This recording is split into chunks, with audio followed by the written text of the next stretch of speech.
नमस्कार। तो हमने एक सीरीज चलाई थी जिसका नाम हमने उत्तीर्ण सीरीज जो था वो रखा था। इस उत्तीर्ण सीरीज में जो था वो हम पेपर 1 के लिए जो था वो डेली करंट अफेयर के क्वेश्चन जो था वो कवर करते थे। डेली जो करंट अफेयर के क्वेश्चन बनते थे या फिर कुछ और भी क्वेश्चन बनते थे जो कि पेपर 1 में जो है वो पूछे जाते हैं। अभी पेपर 1 का जो official syllabus public service commission के द्वारा जारी किया गया है, एक और उसको देखो। यहाँ पर ये है पेपर 1 का सिलेबस। इसमें जो है वो 15 क्वेश्चन ये आते हैं जो कि जनरल नॉलेज और नेशनल इंटरनेशनल अफेयर दिए गए हैं, जो कि हम इस सीरीज में कवर करते हैं। तो करंट इवेंट्स हो गए, नेशनल इंटरनेशनल इंपॉर्टेंस के, वो सारे जो हैं वो इसमें कवर होते हैं लास्ट 2 ईयर्स के लिए। ये जो हमने पेपर 1 की सीरीज चलाई है ये उन एग्जाम्स में आपकी हेल्प करेगी जो हिमाचल से जुड़े हुए हैं, चाहे वो HPRC के एग्जाम हो गए, जैसे TGT sub inspector, JVT constable, जो भी एग्जाम आपका होगा वहाँ पर डेफिनेटली आपको यहाँ से हेल्प मिलेगी, क्योंकि हम जो है वो यहाँ पर स्पेसिफिक टॉपिक कवर कर रहे हैं। Current affairs, national international affairs और GK के क्वेश्चन इसमें इन्वॉल्व रहते हैं, तो यहाँ से हेल्प मिलने वाली है। अभी हम क्वेश्चन नंबर 1 से डिस्कशन को स्टार्ट करेंगे। और क्वेश्चन नंबर 1 में देखिए क्या बोला गया है। बोलते हैं who has been named the winner of the Booker prize 2024। Most important question है, पहला ही क्वेश्चन मान के चलिए कि एग्जाम में पूछा जाएगा। अब देखिए ये जो बुकर प्राइज 2024 के विजेता नामित किए गए हैं, ये किसको किया गया है, तो ये समंथा हार्वे हैं। समंथा हार्वे को जो है ये बुकर प्राइज जो है ये मिला है। अच्छा, समंथा हार्वे को बुकर प्राइज मिला है। आप पब्लिक सर्विस कमीशन के पहले के पेपर उठाकर देखिए, बुकर प्राइज से क्वेश्चन पूछा गया है, वहाँ से 1 नंबर का क्वेश्चन बना है। यहाँ पर डिटेल से देख लीजिए। ये जो इनका नोबल था, ऑर्बिटल इसका नाम था, ऑर्बिटल नोबल था जिसके लिए इनको बुकर प्राइज जो था वो मिला 2024 का।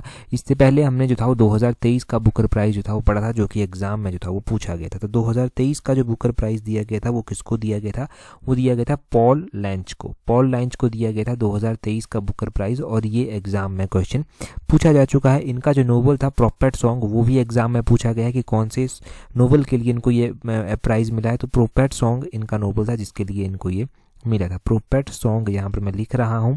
और अभी जो 2024 में मिला है वो समंथा हार्वे को मिला है। समंथा हार्वे का नोबल कौन सा है, ये नोबल है ऑर्बिटल नोबल, जिसके लिए इनको ये प्राइज दिया गया। बुकर प्राइज की बेसिक जानकारी देखेंगे तो ये एक प्रेस्टिजियस लिटरेरी अवार्ड है जो कि बेस्ट इंग्लिश नोवेल के लिए दिया जाता है, और इसकी स्थापना जो था वो 1969 में हुई थी। UK में इसकी स्थापना जो था वो हुई थी। तो ये भी ध्यान रखना स्थापना कब और कहाँ पर जो था वो इसकी हुई थी।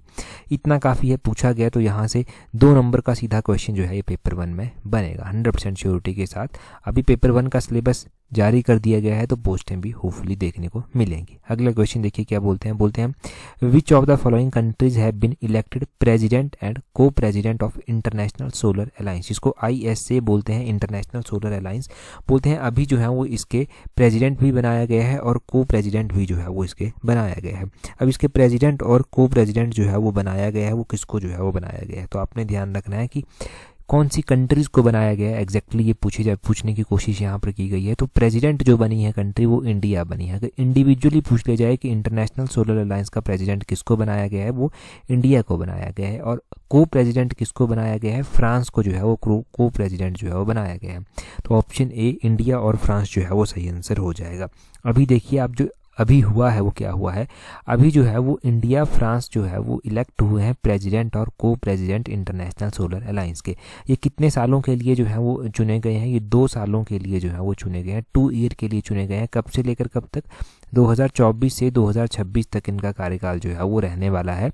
और इंडिया को अगेंस्ट तो कोई खड़ा नहीं हुआ था, इंडिया जो था वो अनअपोज्ड यहाँ पर जीत गया। फ्रांस के खिलाफ जो था वो एक ग्रेंडा एक कॉन्टिनेंट है जो ग्रेंडा एक कंट्री है जो यहाँ पर खड़ी हुई थी को प्रेसिडेंसी के लिए, परंतु फ्रांस ही यहाँ पर जीता है और ये को प्रेसिडेंट बना है और इंडिया जो है वो प्रेसिडेंट बना है। अगर हम बात करें 7th सेशन जो इंटरनेशनल सोलर अलायंस का हुआ है वो कहाँ पर हुआ है, वो भारत मंडपम में हुआ है। भारत मंडपम न्यू दिल्ली में जो है ये 7th session of International Solar alliance जो है वो हुआ है।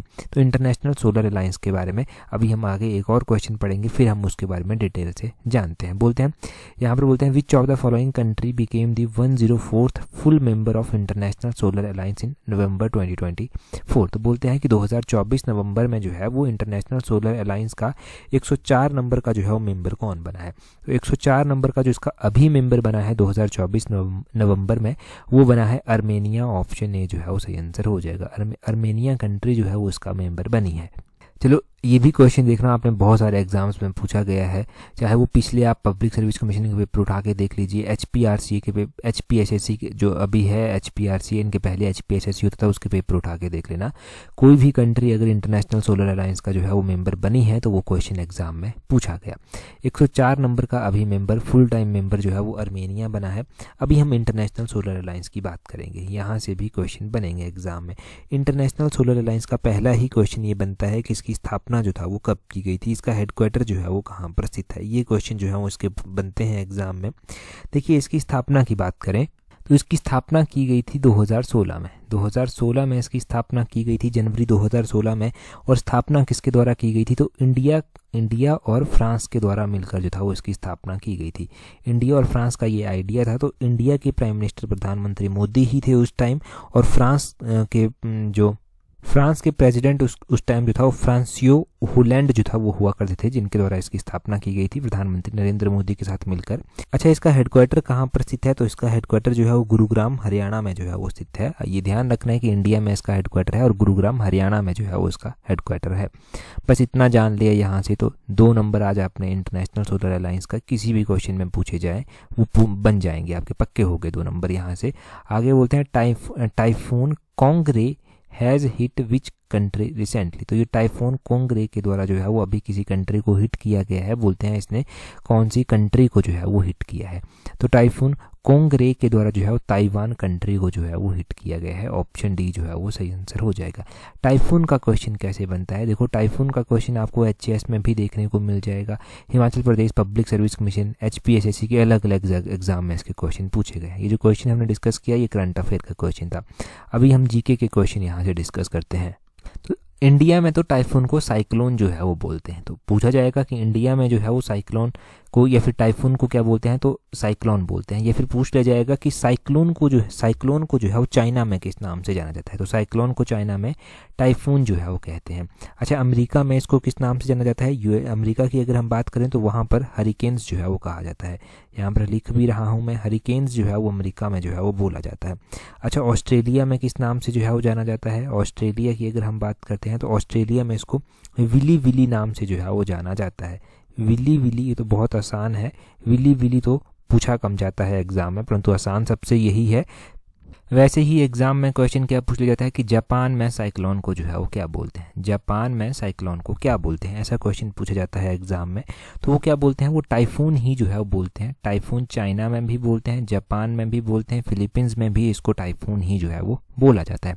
तो कंफ्यूज नहीं हो जाना इसमें। इंडियन ओशियन में तो साइक्लोन बोलेंगे, चाइना, जापान, फिलीपींस में इसको टाइफून बोल देंगे, ठीक है। ऑस्ट्रेलिया में विली विली बोल देंगे। वो सारे नाम आप यहाँ पर ध्यान रखना। नेक्स्ट क्वेश्चन की ओर चलते हैं। नेक्स्ट क्वेश्चन में क्या पूछा गया है, नेक्स्ट क्वेश्चन में बोलते हैं Duma Boko of the umbrella for democratic change has been elected as the president of which country. तो ये umbrella for the democratic change एक पार्टी का नाम है, इसके जो है वो प्रेसिडेंट बनाए गए हैं अभी ड्यूमा बोको। ये ड्यूमा बोको जो है वो बोलते हैं कौन सी कंट्री के प्रेसिडेंट बने। सिंपली क्वेश्चन पूछ लिया जाएगा कि ड्यूमा बोको जो है वो कौन सी कंट्री के प्रेसिडेंट बने। तो ड्यूमा बोको जो है वो कौन सी कंट्री के प्रेसिडेंट बने हैं, ये बने हैं बोट्सवाना कंट्री के प्रेसिडेंट। ऑप्शन ए सही आंसर हो जाएगा। बोट्सवाना कंट्री के बने हैं। इनकी पार्टी पूछ ली जाए तो अम्ब्रेला फॉर डेमोक्रेटिक चेंज इनकी पार्टी है। अभी ही हमें देखने को मिला था कि नवीन रामगोलम जो है ये भी जो है वो प्राइम मिनिस्टर बनाए गए हैं चौथी बार। नवीन रामगोलम जो प्राइम मिनिस्टर बनाए गए हैं वो कहाँ के बनाए गए हैं, वो मॉरिशस के प्राइम मिनिस्टर जो हैं वो बनाए गए हैं। मॉरिशस कंट्री के ये प्राइम मिनिस्टर बनाए गए हैं। वैसे ही श्रीलंका में भी अभी इलेक्शन हुए थे। श्रीलंका में इलेक्शन हुए और बड़े ही रिजल्ट चौंकाने वाले थे। किस तरह से थे वो भी मैं बताऊँगा, परंतु तो श्रीलंका के जो नए प्रधानमंत्री बनाए गए वो कौन बनाए गए, वो आपने ध्यान रखना है। हरीनी अमरसूर्य जिनका नाम है, हरीनी अमरसूर्य इनका नाम है, ये जो है वो बनाए गए हैं। इनका नाम ध्यान रखें। ये श्रीलंका के नए प्रधानमंत्री बने हैं और ये श्रीलंका की तीसरी महिला प्रधानमंत्री जो है वो बनी है। ये जो हरीना अमरसूर्य बनी है ना, ये तीसरी श्रीलंका की प्रधानमंत्री बनी है जो महिला है। ये भी ध्यान रखना है कि 3rd फीमेल प्राइम मिनिस्टर है ये श्रीलंका की हरीनी अमरसूर्य। दूसरी और एक और बात यहाँ पर साथ में अभी जोड़ लें कि जैसे ना इंडिया में क्या होता है, एग्जाम्पल दे रहा हूँ मैं सिर्फ और सिर्फ, कांग्रेस इलेक्शन लड़ती है, भारतीय जनता इलेक्शन लड़ती है, आम आदमी पार्टी भी इलेक्शन लड़ती है, तो वहाँ पर भी वैसे ही चला हुआ था। तो सरप्राइजिंगली हुआ क्या कि आम आदमी पार्टी जो है वो जीत कर आ गई और उसके जो है प्रधानमंत्री बने। बस वैसा ही कुछ श्रीलंका में हुआ कि तीसरे नंबर वाली पार्टी जो है वो सबसे ऊपर आ गई और वो जो था वो इलेक्शन जीत की, उसके जो है प्रधानमंत्री बने। और इन जो हरिनी अमरासूर्य है, इनकी पढ़ाई भी जो है वो यहीं से हुई है ना। न्यूज़पेपर की कटिंग जब हम ग्रुप में डालते हैं तो इस तरह के आर्टिकल अक्सर डालते रहते हैं। अगले क्वेश्चन में बोलते हैं exercise Austra Hind is conducted between India and which country. तो एक्सरसाइज ऑस्ट्रा हिंद जो है वो बोलते हैं कौन कौन सी कंट्रीज़ के बीच में जो है वो होती है। अब बोलते हैं एक्सरसाइज जो ऑस्ट्रा हिंद होती है वो कौन कौन सी कंट्रीज़ के बीच में होती है। वो इंडिया और ऑस्ट्रेलिया के बीच में जो है वो होती है। इंडिया और ऑस्ट्रेलिया, ऑप्शन ए जो है वो सही आंसर हो जाएगा। अच्छा, हम ऑस्ट्रेलिया के बारे में पढ़ रहे हैं कि ऑस्ट्रा हिंद जो है वो इंडिया और ऑस्ट्रेलिया के बारे में बीच में होती है। वैसे ही अलग अलग एक्सरसाइजेज हम करते हैं। ये तो ऑस्ट्रा हिंद अभी हुई तब चर्चा में आ गई, चलो क्वेश्चन भी हमने पढ़ लिया। वैसे ही क्वेश्चन देखिए, एक्सरसाइज बांग्लादेश के साथ इंडिया कौन सी करता है। अगर हम बांग्लादेश के साथ बात करें तो एक्सरसाइज संप्रीति जो है वो की जाती है। एक संप्रीति, एक बोंगो सागर भी जो है वो की जाती है। संप्रीति और बोंगो सागर बांग्लादेश के साथ हम करते हैं। चाइना के साथ कौन सी करते हैं, चाइना के साथ हैंड इन हैंड एक्सरसाइज जो है वो की जाती है। एक एक्सरसाइज खंजर भी करते हैं। खंजर एक्सरसाइज जो है वो कौन सी कंट्री के साथ करते हैं, वो एक्सरसाइज करते हैं कंट्री किर्गिस्तान के साथ। किर्गिस्तान के साथ जो है वो करते हैं। नेपाल भी हमारा पड़ोसी देश है और इसके साथ सूर्य किरण नाम से एक एक्सरसाइज है जो की जाती है ना। जो एग्जाम में पूछा गया था पेपर 1 में, वो मित्र शक्ति पूछा गया था। मित्र शक्ति जो है वो किसके साथ करते हैं, मित्र शक्ति करते हैं किसके साथ, श्रीलंका के साथ। श्रीलंका के साथ जो है वो मित्र शक्ति की जाती है। दूसरी ओर मित्र शक्ति तो हम श्रीलंका के साथ करते हैं। एक एक्सरसाइज मैत्री भी है, तो मैत्री अलग एक्सरसाइज है। मैत्री एक्सरसाइज कौन सी कंट्री के साथ होती है फिर, तो मैत्री एक्सरसाइज जो है थाईलैंड के साथ जो है वो होती है। थाईलैंड के साथ मैत्री एक्सरसाइज करते हैं। यूनाइटेड स्टेट के साथ भी हम एक्सरसाइज करते हैं। एक तो उनके साथ युद्ध अभ्यास करते हैं, एक उनके साथ वज्र प्रहार भी जो है वो एक्सरसाइज करते हैं। युद्ध अभ्यास और वज्र प्रहार एक्सरसाइज जो है वो यूएसए के साथ करते हैं। साथ में ही ध्यान रखना है कि हम रशिया के साथ भी करते हैं। रशिया के साथ इंद्र एक्सरसाइज जो है वो हम करते हैं, इंद्र एक्सरसाइज। तो इंद्र भी ध्यान रखना है। एक तो इंद्र है ना, एक इंद्रधनुष भी है। इंद्रधनुष हम यूनाइटेड किंगडम के साथ करते हैं। किसके साथ, यूनाइटेड किंगडम के साथ। और इंद्र एक्सरसाइज किसके साथ करते हैं, वो रशिया के साथ करते हैं। ये जो इंद्रधनुष एक्सरसाइज है ना, ये एयरफोर्स की एक्सरसाइज है इंद्रधनुष। और ये जो इंद्र एक्सरसाइज है ना, ये नेवी की एक्सरसाइज है जो हम रशिया के साथ करते हैं। ये सारी एक्सरसाइजेज मैंने आपको बता दी। वैसे तो डिस्कस करने को बहुत सारी हैं, परंतु इतनी सी याद रख लेना। एक नोट्स बना लें, एक पेज बना लो अलग से ही, जहाँ पर सिर्फ और सिर्फ एक्सरसाइजेज ही लिखी गई हों। तो 15-20 एक्सरसाइज इंपॉर्टेंट 1 आ जाएंगी, धीरे धीरे ऐड होती रहेंगी। अगला क्वेश्चन देखिए क्या बोलते हैं who identify the reformer who founded the Ramakrishnan mission from the following. ये पेपर 1 का क्वेश्चन है। ऐसे क्वेश्चन पूछे गए हैं, ज़रूरी नहीं कि वहाँ पर करंट अफेयर ही सारा का सारा पूछा जाएगा। तो वहाँ पर ये क्वेश्चन पूछा गया था कि फाउंडर कौन थे, फाउंडर ऑफ रामाकृष्णन मिशन जो था वो पूछे गए थे। अगर हम रामाकृष्णन मिशन की बात करते हैं कि इसकी स्थापना किसके द्वारा की गई थी, तो स्वामी विवेकानंद जी के द्वारा इसकी स्थापना की गई थी। ऑप्शन डी सही आंसर है। अब रामाकृष्ण परमहंस को लेकर कंफ्यूज मत हो जाना, नहीं, इनके द्वारा नहीं, स्वामी विवेकानंद जी के द्वारा जो था वो रामाकृष्ण मिशन की स्थापना की गई थी। 1897 में इनके द्वारा इसकी स्थापना की गई थी। कहाँ पर की गई थी, बेल्लूर कलकत्ता में जो था वो इसकी स्थापना की गई थी। बेल्लूर कलकत्ता में इसकी स्थापना की गई थी। स्वामी विवेकानंद जी के बारे में हमने बहुत सारे क्वेश्चन जो है वो पढ़ रखे हैं। क्या क्या क्वेश्चन जो है हमने विवेकानंद जी के बारे में पढ़ रखे हैं। एक तो इनके द्वारा जो था वो शिकागो में जो था वो एक विश्व धर्म सम्मेलन हुआ था जिसमें इन्होंने भाग लिया था। वो 1893 की बात है कि इन्होंने शिकागो में पहले विश्व धर्म सम्मेलन में भाग लिया था और इसमें इन्होंने बड़ा ज़बरदस्त भाषण जो था वो यहाँ पर दिया था। अब ये भी बात हो गई इनके बारे में, तो ये 1893 भी आपने ध्यान रखना है। दूसरी ओर आपने ये भी ध्यान रखना है कि जब कॉम्प्रिहेंसिव वे में क्वेश्चन पूछा जाता है तो क्वेश्चन पूछने वाला ये क्वेश्चन पूछ लेता है कि स्वामी विवेकानंद क्या मूर्ति पूजा के ऊपर जो था वो विश्वास करते थे। बिल्कुल सही बात है, स्वामी विवेकानंद मूर्ति पूजा बहुदेव विवाद हो गया, यानी कि ज़्यादा देवताओं का मानना, उसके ऊपर ये विश्वास करते थे। खुद ये भगवान राम को बचपन में मानते थे, कभी भगवान शिव को ये मानने लग जाते थे, तो ये मानते थे। ठीक है, इनका मानना ये था कि ईश्वर साकार भी है निराकार भी है। तो ये कहते थे कि इनको मूर्ति के रूप में आप पूज सकते हैं, एक श्रद्धा है अपनी मूर्ति के रूप में इनकी पूजा की जा सकती है, ये इनका कहना था और ये पूजते भी थे। ठीक है, ये हमने जान लिया स्वामी विवेकानंद जी के बारे में। और आपने ध्यान रखना है कि अगर पहले आपने पेपर 1 दिया था और अनफॉर्चुनेटली पेपर 1 के कारण आपका पेपर रह गया, या टीजीटी की तैयारी कर रहे हैं, हिमाचल के अपकमिंग एग्ज़ाम की तैयारी कर रहे हैं, तो उसके लिए आप टेस्ट सीरीज जो है वो प्रैक्टिस कर सकते हैं। इस बार जो हमने टेस्ट सीरीज लॉन्च की है उसमें पहले हम टॉपिक वाइज भी हिमाचल जीके को कवर कर रहे हैं, कॉम्प्रिहेंसिव वे में कवर कर रहे हैं और साथ में वीडियो डिस्कशन दे रहे हैं इस बार। मतलब एक टॉपिक तो आज भी पब्लिश होगा और उसकी वीडियो डिस्कशन भी जो है वो साथ में दी जाएगी। उसमें हिमाचल के फिजियोग्राफिकल जोन हम आज पढ़ेंगे, हिमाचल की सॉइल आज पढ़ेंगे और उसकी वीडियो डिस्कशन भी साथ में दी जाएगी। हर एक टॉपिक की उसकी वीडियो डिस्कशन दी जा रही है ताकि आपकी प्रैक्टिस अच्छे से हो सके, आपको दिक्कत ना आए, पेपर में बैठ के याद आ जाएं चीज़ें, रिवीजन करने में हेल्प मिले, एग्ज़ाम जब तक आएगा तब तक आप फुली प्रिपेयर रहें, ये हम कोशिश कर रहे हैं। और उस टेस्ट सीरीज़ को आप ज्वाइन करना चाहते हैं, उसका भाग बनना चाहते हैं, तो नीचे डिस्क्रिप्शन बॉक्स कमेंट बॉक्स में लिंक दिए गए हैं, वहाँ से ज्वाइन करना जाकर। अगला क्वेश्चन देखिए, बोलते हैं यहाँ पर which day observed as national education day. तो ये नेशनल एजुकेशन डे तो अभी मनाया जाता है नवंबर के महीने में ही, नवंबर के महीने में 11 नवंबर को ये नेशनल एजुकेशन डे मनाया जाता है। बिल्कुल ही आसान क्वेश्चन है कि नवंबर 11 को नेशनल एजुकेशन डे मनाया जाता है, परंतु पेपर 1 का ट्रेंड रहा है कि उसने बड़े ही उल्टे सीधे जो है वो डे पूछे हैं। जैसे कि क्या डे पूछा गया था, नवंबर महीने का ही एक डे पूछा गया था जो कि मैंने टेलीग्राम पर भी डाला था, इंटरनेशनल मेंस डे कब मनाया जाता है, पुरुषों का डे पूछा गया था। अक्सर तो हम वुमेन्स डे पढ़ते हैं, परंतु मेंस डे जो था वो पूछा गया था। पहली बार इस तरह का क्वेश्चन एग्जाम में देखा था।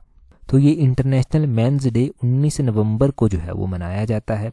और नवंबर महीने के इंपॉर्टेंट डेज की बात करें, नवंबर महीने में 5 नवंबर को जो था वो वर्ल्ड सुनामी अवेयरनेस डे जो था वो मनाया गया, इम्पोर्टेंट डे है ये भी। और नवंबर 5 के बाद जो इम्पोर्टेंट डे मनाया गया वो कौन सा मनाया गया, वो नेशनल कैंसर अवेयरनेस डे मनाया गया। ये नवंबर महीने की 7 तारीख को जो था वो मनाया गया। उसके बाद वर्ल्ड रेडियोग्राफी डे जो था वो मनाया गया, ये 8 नवंबर को मनाया गया। नेशनल लीगल सर्विसेज डे ये कब मनाया गया, ये 9 नवंबर को जो था वो मनाया गया। और उसके बाद जो था वो 9 नवंबर को ही वर्ल्ड फ्रीडम डे भी जो था वो मनाया गया था। वर्ल्ड फ्रीडम डे इसलिए मनाया गया था क्योंकि यहाँ से भी क्वेश्चन बनेगा पेपर 1 में, देखना 9 नवंबर यहाँ पर मैं लिख देता हूँ, 9 नवंबर 1989 को क्या हुआ था, बर्लिन वॉल जो आप सुनते हैं ना, बर्लिन वॉल को गिरा दिया गया था। बर्लिन वॉल को गिरा दिया गया था। तो क्वेश्चन क्या पूछा जाएगा कि बर्लिन वॉल को कब गिराया गया था, तो वो 9 नवंबर 1989 को जो था वो गिराया गया था और इस दिन मनाया जाता है वर्ल्ड फ्रीडम डे। और ये पूछा गया है कि कब ये वॉल जो था वो गिराई गई थी।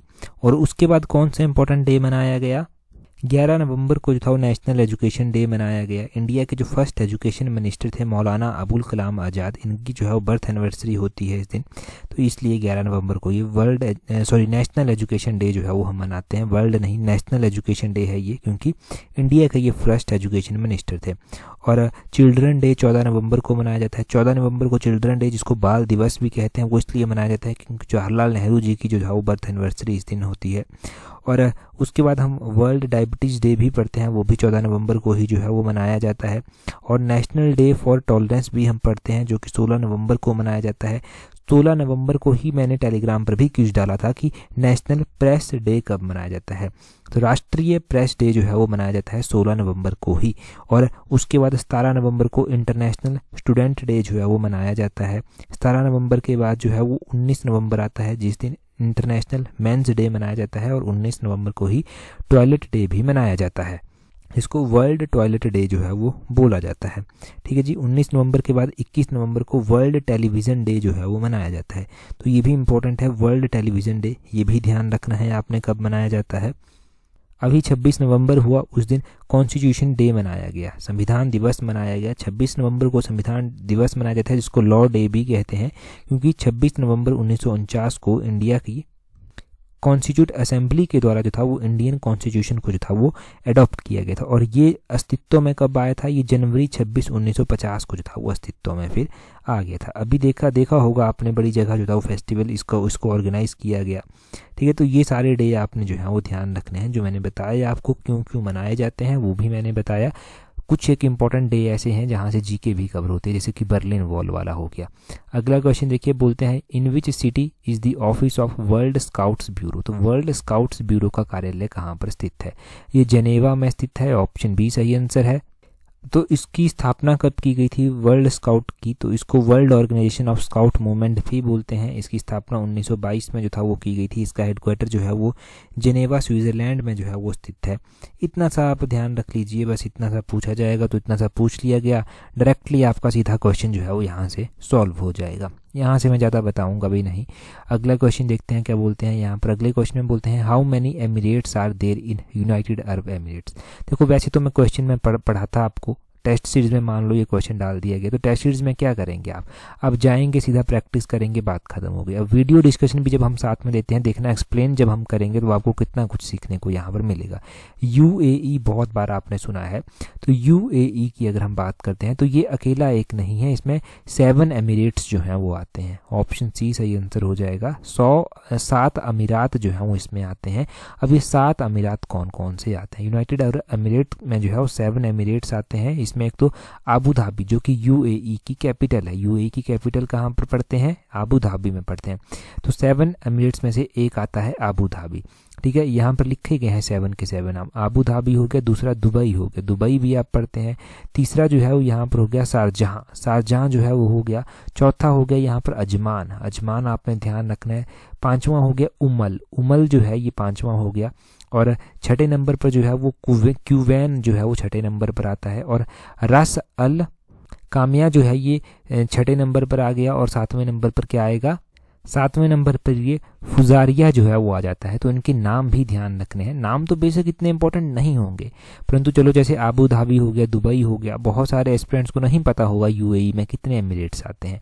अभी पता चल के 7 आते हैं। और आबू धाबी यूएई के एक एमिरेट्स में से जो है वो आता है, 7 एमिरेट्स में से जो है वो एक आता है। दुबई भी 7 में से एक आता है। शारजहां सिटी का नाम सुना होगा, वो भी एक आती है। इस तरह से इन सभी एमिरेट्स के बारे में आपने ध्यान रखना है। अब यूएई की जब भी बात की जाए तो आपको पता चल जाएगा कि ये 7 एमिरेट्स का ग्रुप है एक। और यूएई का नाम सुनते ही आपके माइंड में ये क्वेश्चन जो है वो क्रैश करना चाहिए क्वेश्चन वहाँ पर, और आप फटाफट आंसर करेंगे इसको एग्जाम में जब ये पूछा जाएगा। चलो अब क्वेश्चन जो मैं आपसे पूछूंगा मैं यहीं से लिंक करूंगा क्वेश्चन भी, परंतु उससे पहले अगर आपने हमें टेलीग्राम पर ज्वाइन नहीं किया है तो टेलीग्राम पर ज्वाइन करने के लिए अपने टेलीग्राम से इस तरह से सर्च करना @allexam31। आपको हमारा टेलीग्राम चैनल जो है वो मिल जाएगा। टेलीग्राम पर एग्जाम रिलेटेड हर एक इंपॉर्टेंट जानकारी आपको दे दी जाती है जो एग्जाम में आपकी हेल्प करती है। और टेलीग्राम पर आपको टेस्ट सीरीज का लिंक भी मिल जाएगा, व्हाट्सएप ग्रुप का लिंक भी मिल जाएगा। देखो टेस्ट सीरीज अगर आज भी ज्वाइन करनी है तो कर लीजिए, कल करनी है तो बेटर है कि आज ही कर लें, क्योंकि अभी से तैयारी स्टार्ट हो जाएगी पेपर के नज़दीक। पेपर से 10 दिन पहले टेस्ट सीरीज को प्रैक्टिस करने से बेटर है कि अभी से प्रैक्टिस जो है वो स्टार्ट कर दी जाए, और शेड्यूल्ड वे में जब चली है तो पेपर के नज़दीक रिवीजन किया जाए अच्छे से। अभी देखिए क्वेश्चन आपके लिए ये है कि हम यूएई की बात कर रहे थे, इसकी करेंसी क्या है ये आप कमेंट करके जो है वो बताएंगे। इसकी करेंसी क्या है जल्दी से कमेंट करके जो है वो बता दीजिए। डेफिनेटली ये क्वेश्चन एग्जाम में पूछा जाएगा, तो जल्दी से कमेंट करके बताइए। आज की इस वीडियो में इतना ही है। That's all for today. Thank you very much for watching and listening it very patiently.